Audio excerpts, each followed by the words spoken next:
Bien, vamos a meterle mano a esto.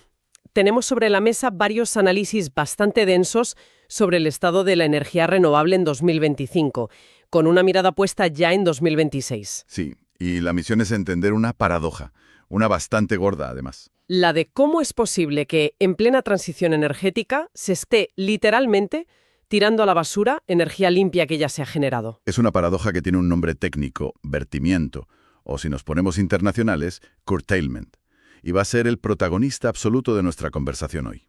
Totalmente. Porque no vamos a hablar solo de porcentajes y objetivos, que también, sino de la decisión consciente, deliberada, de desconectar una central solar o eólica que está produciendo a pleno rendimiento. O sea, de apretar un interruptor y decir no gracias a energía que no contamina.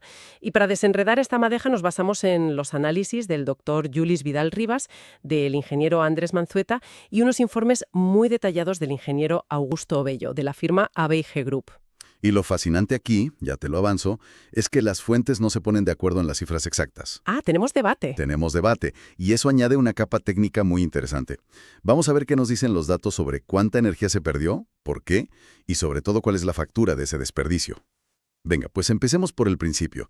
El panorama general de 2025. Según los datos que aporta el doctor Julis Vidal Ribas, las energías renovables llegaron a una participación del 24,2%.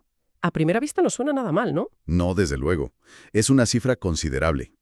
Y es importante desglosarlo un poco. A ver. De ese total, un 6,7% corresponde a la energía hidroeléctrica, la renovable de toda la vida, por así decirlo. Y el grueso, un 17,5%, viene ya de las que se conocen como energías renovables no convencionales, las ERNC. Ahí es donde metemos la solar y la eólica, las que están creciendo ahora. Exacto.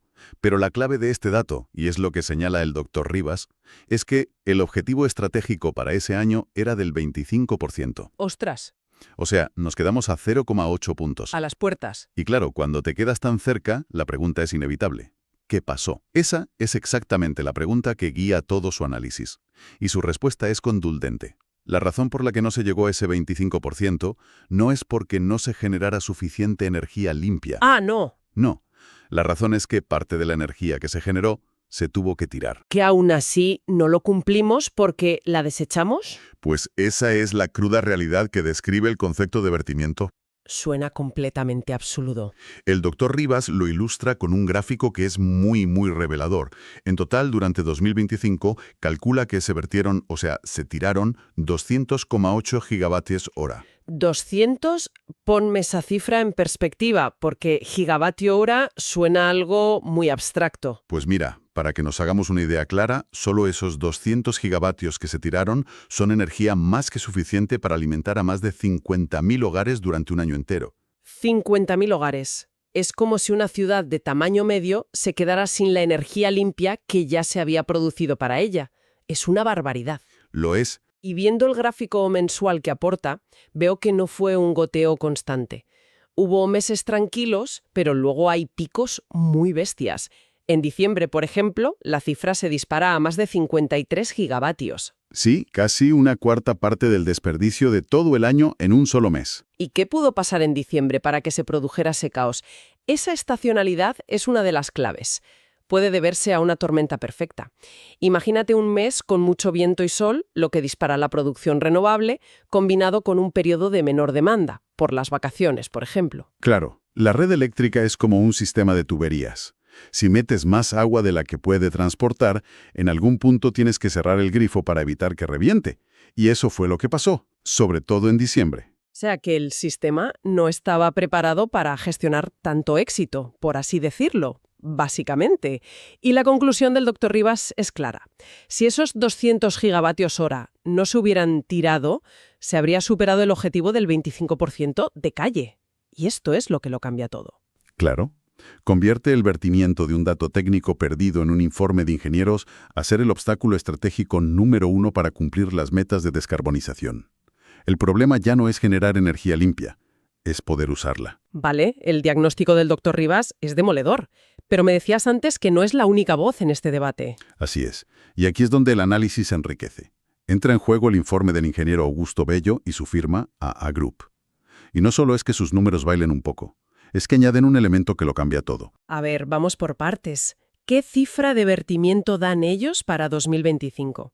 Su cálculo es ligeramente inferior, 189,082 megavatios hora, que para comparar en las mismas unidades son unos 189 gigavatios hora, casi 190. Son 11 gigavatios menos que los que calcula el Dr. Rivas. Eso es, puede no parecer mucho, pero en un sector donde todo se mide con tanta precisión, una diferencia del 5% ya es significativa. ¿Y a qué se puede deber?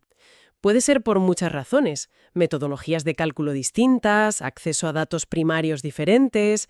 Lo que nos dice esta discrepancia es que medir este fenómeno con exactitud no es nada sencillo. Pero me decías que lo crucial de este informe no era esa diferencia, sino otra cosa. Exacto.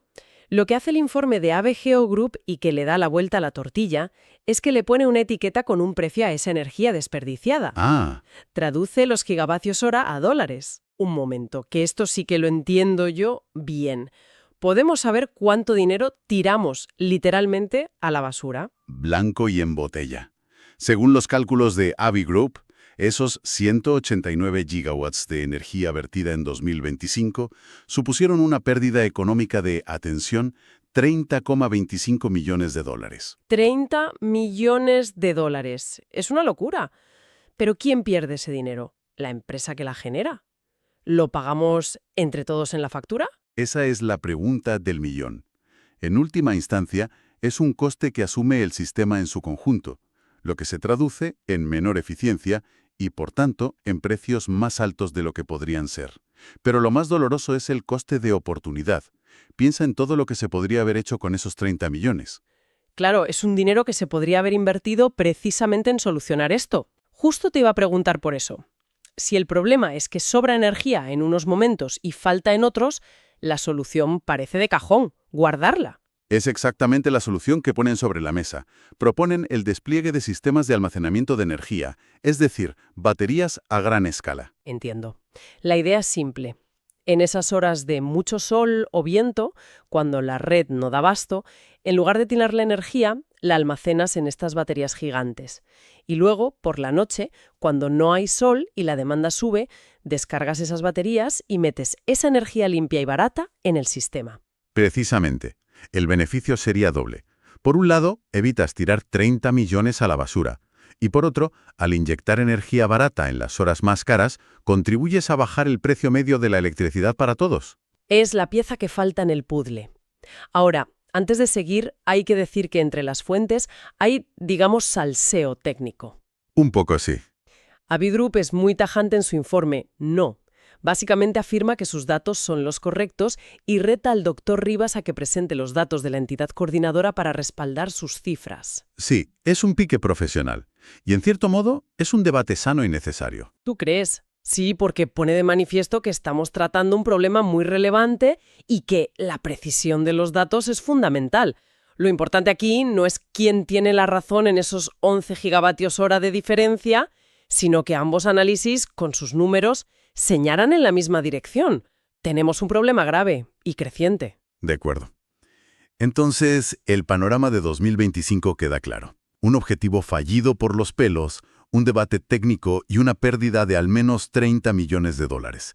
Pero estos análisis también miran al futuro, y aquí es donde las cosas se ponen realmente feas. Y es donde la escala del problema cambia por completo, y la discusión pasa de ser preocupante a ser alarmante.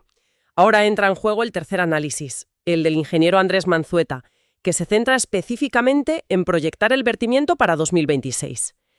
Y supongo que la cifra no es muy halagüeña. La cifra es una auténtica bomba de relojería. La proyección de Manzueta para 2026 es de 569 gigavatios hora de energía vertida. Un momento. ¿569? Si en 2025 estábamos hablando de 190 o 200, eso es casi el triple. Es casi el triple. El triple de desperdicio en un solo año. ¿Cómo es posible un salto tan brutal? Es la gran paradoja de la transición energética, elevada a la enésima potencia. Explícame eso. Estamos construyendo los motores de un Fórmula 1, que son los nuevos parques solares y eólicos, pero los estamos montando en el chasis de un utilitario, que es nuestra red eléctrica actual. Qué buena imagen. La capacidad de generar energía limpia está creciendo a una velocidad exponencial, pero la capacidad de la red para absorberla, transportarla y gestionarla va a un ritmo mucho más lento. Ese desfase es el que provoca que el problema se triplique. Es una locura. Y claro, si triplicamos el problema, también triplicamos la factura. Si extrapolamos el coste, con casi 600 gigavatios, ¿de cuánto dinero estamos hablando? Si hacemos una regla de 3 simple, que en este caso es bastante aplicable, estaríamos hablando de una pérdida económica que se acercaría peligrosamente a los 90 o incluso 100 millones de dólares. 100 millones de dólares en un año. En un solo año. Es una cantidad que debería hacer saltar todas las alarmas. Ya no hablamos de una pequeña fuga en una tubería, estamos hablando de una hemorragia económica en toda regla. Y volvemos al círculo vicioso. Perdemos casi 100 millones de dólares por no tener la infraestructura adecuada como las baterías, y esa misma pérdida de dinero dificulta la inversión para construirla. Exactamente. La proyección de Manzueta no es solo un número, es una advertencia muy seria. Nos está diciendo que si no se toman medidas urgentes, el éxito de instalar más renovables se va a ver totalmente empañado por la incapacidad de aprovecharlas. A ver, si ponemos todas las piezas juntas para tener la foto completa, ¿qué sacamos en claro de todo este análisis? Yo creo que el panorama, a pesar del debate en los decimales, es increíblemente nítido. En 2025 nos quedamos a un suspiro de cumplir un objetivo clave. Y hemos descubierto que la razón no fue la falta de producción, sino todo lo contrario, un exceso que no supimos gestionar y que nos obligó a tirar energía limpia por valor de más de 30 millones de dólares. Exacto. Y lo más grave, el punto crítico, es que la proyección para 2026 nos dice que este problema no solo no se va a solucionar por sí solo, sino que se va a multiplicar por 3. El problema está creciendo mucho más rápido que las soluciones, muchísimo más rápido. El debate sobre si fueron 200 gigavatios o 189 gigavatios es importante para los técnicos, pero para el resto de los mortales el mensaje es el mismo. La tendencia es inequívoca y muy preocupante. Totalmente. Y eso nos obliga a cambiar el enfoque. La conversación pública ya no puede girar únicamente en torno a cuántos megavatios nuevos de solar se van a instalar este año. Claro, eso nos lleva a la reflexión final. Si cada vez vamos a depender más de fuentes que son variables por naturaleza, como el sol y el viento, la pregunta ya no es solo cómo generar más. No. La verdadera cuestión estratégica, la que definirá el éxito o el fracaso de esta transición, es si estamos construyendo una red eléctrica inteligente y flexible, preparada para esa variabilidad. Si estamos invirtiendo al mismo ritmo en almacenamiento, en redes robustas, en gestión de la demanda.